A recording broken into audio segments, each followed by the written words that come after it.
Papa Squad, coming at ya. This is kind of cool timing. My buddy Wyatt from work went to see Ethel Cain, I think today. It's the 12th of August. And I believe she's also playing tomorrow in Seattle. Maybe she's only playing tomorrow. Maybe he's going to see her tomorrow. I'm not sure. She's playing at the Paramount Theater here in Seattle, definitely tomorrow, the 13th. And Bergamot, one of the big supporters of the channel, hi Bergamot, enjoy your time camping in the forest and over the next couple of weeks, wanted me to react to Tempest from Ethel Cain.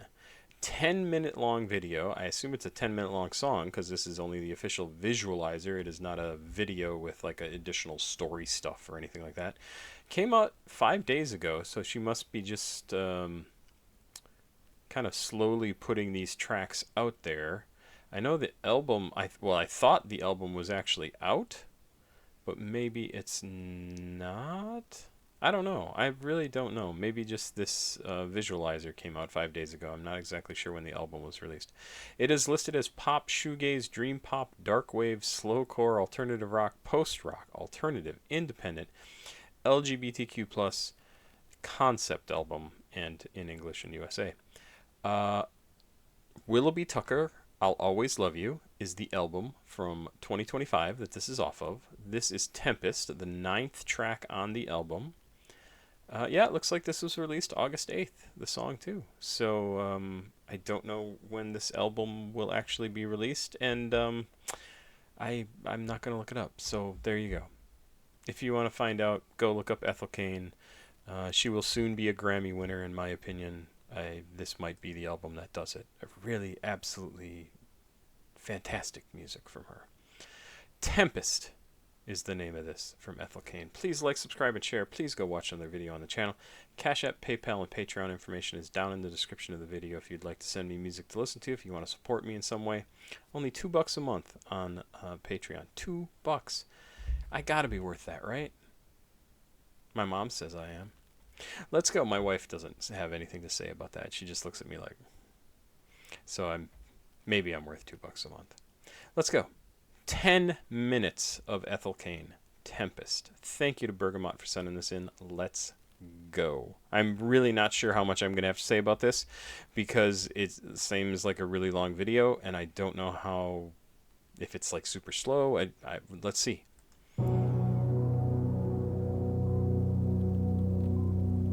This makes me think Cemetery should use this as a visualizer. I'll say that right off the bat. It looks like creepy backwoods driving at night.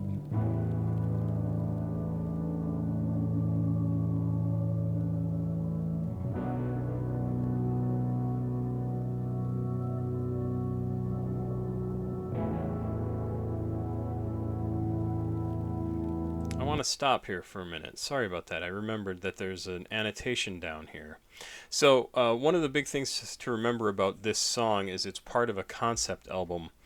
And this annotation, I think, explains a lot of what's going on. So I wanted to read it. Spoken directly from the perspective of Willoughby Tucker, Tempest is the 9th track off of Ethel Cain's sophomore studio album, Willoughby Tucker, I'll Always Love You, and samples the scrap 2020 track, Doe Hunting. By definition, a tempest is Tempest is the name of the song. A tempest is a violent, windy, often tumultuous storm, a given suggested by the rain-fueled backdrop of A House in Nebraska, okay, another song, and her tornado-related imagery throughout the narrative of the two albums, of which include mentions of a tornado that hit Shady Grove, part of the story of the album, the character of Ethel's hometown, leading to her mysteriously losing her boyfriend, the album's subject, Willoughby Tucker. It is unknown whether Willoughby lived through the carnage, but left as a result of what Ethel did, or if he died as a direct consequence of the tornado. This track will seemingly set the scene for this night and reveal to fans what really happened after 3 years of speculation. Ethel has also cited references to cyclones, another wind phenomena, before with it specifically the Oklahoma cyclone being used as cover art for one of her cryptic Spotify playlists. So there you go. So that explains a little bit. This is from the perspective of Willoughby Tucker, um, and let's just keep going.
So it's just going to go on like this, right? And that's not a bad thing, but I don't want to lose anybody who's thinking of clicking away.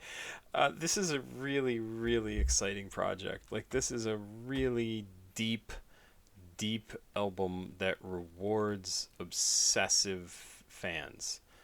People who are going to pore over these lyrics, who are going to delve into the story of Ethel and Willoughby, and like, just the annotations on here are kind of have a crazy level of detail and references to other songs and references to the story and every, like, it's really incredible. It reminds me of some of the stuff, some of like the alternate reality games that have been created over the years, which actually my old boss Jordan Wiseman is the guy who kind of innovated all of that. Um, I Love Bees. Oh, my friends were talking about a couple of other ones that they had messed around with a while ago too. Um, what was that? It was games and books. Year Zero was the alternate reality game for an album from Nine Inch Nails, and my friends were just talking about that.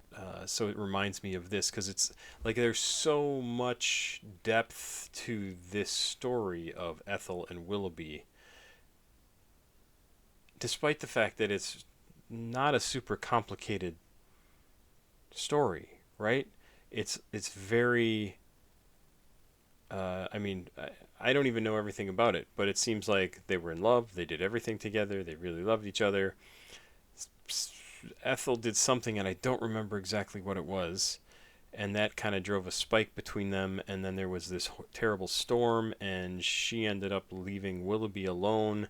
Willoughby has this horrible, horrible fear of bad weather, tornadoes and such. And then after this storm that comes through their little town, he disappears. Whether he was killed in the storm and never found again, or he left because whatever, he was betrayed. He felt like he couldn't be there anymore. He left because of the thing that Ethel did. I don't know, but like that's the story. That's what's going on, and it's how she deals with the pain, how he and everything else that's going on, how he deals with it, and that's what this song is him talking about having been left behind during a storm. He is alone, and he says something here about that, right? I'll hurt myself if I want, I don't care. And the annotation is something about like, let's see, Ethel, when she loves something so hard that she strangles it. She wants to be with Willoughby all the time, everything, and idealize. So this is what I'm talking about, right? Like, I'll hurt myself if I want. This is Willoughby talking, and it's talking, and this annotation is about Ethel and what she's doing. And it's crazy. It's a crazy amount of information. Like, I would love to read through all of these annotations and get the full story, but I'm not going to do it here with you guys on the channel because it's way too much information. It would be boring to watch me read this, and I don't want to read it all to you. So if you are finding this something that you really like, go check it out. It's really incredible. I think it's so cool that she's put together this concept album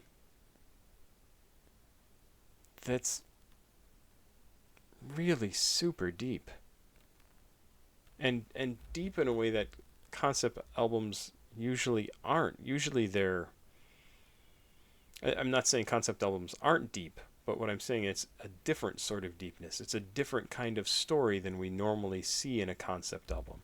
And I'm thinking of stuff like, The Who's Tommy, or The Wall from Pink Floyd, or of course now I won't be able to think of any other concept albums off the top of my head, but it's great. This is a very personal story that this concept album is based around, and I just think that is so cool. Really super impressive. This young woman is gonna just blow all the doors off of everything. People are gonna be so excited when they discover her. This video came out 5 days ago. It's got 51,000 views. This video is gonna have a whole lot more. And this is a 10-minute long song. We're not even done with it. I am so impressed by her.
Yeah, super amazing. And even the last line that plays out forever and forever and forever, that which is in fact forever, forever, forever, forever. There's a great annotation. That simple word, right? That he repeats or she repeats over and over and over and over. Forever is what Ethel has always wished for in a marriage, in a person to spend the rest of her eternity with. And then by this track, it is now ruined by a cycle of attachment and loneliness, like the grand swirls of a tornado. The titular Tempest is somewhat of the manifestation of Ethel's obsession, frenzied and out of control, leading to unbridled devastation on this fateful night. And not only is Ethel looking for that forever, now she has another sort of forever, of a forever without the person she loves. Willoughby Tucker, I'll always love you. And she will always love him, and he won't be there. Just that simple word, forever, forever, forever. And it completely changes meaning in this song, and I think that's absolutely great. It's so good. This is so good. It's so good. There you go. Thank you, Bergamot, for sending me some money to do this. I appreciate it. If you want to send me money to do it, CashApp, PayPal, and Patreon information is down below in the description of the video. I would love to react to some music that you are a fan of. Please like, subscribe, and share. Please go watch another video. There's a playlist that I have linked down below. In fact, I finally got around to actually posting about it on the YouTubes. You can create posts in YouTubes. I'm not sure if you knew that. Not just videos.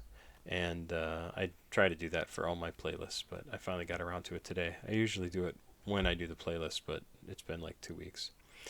Man, thank you. Ethel Cain is amazing. Absolutely amazing. Pop Squat. Check it out. That's it. I don't have to do the other rest of the stuff. Have yourself a good day, and I hope you go check out this album because it is incredible. Bye-bye.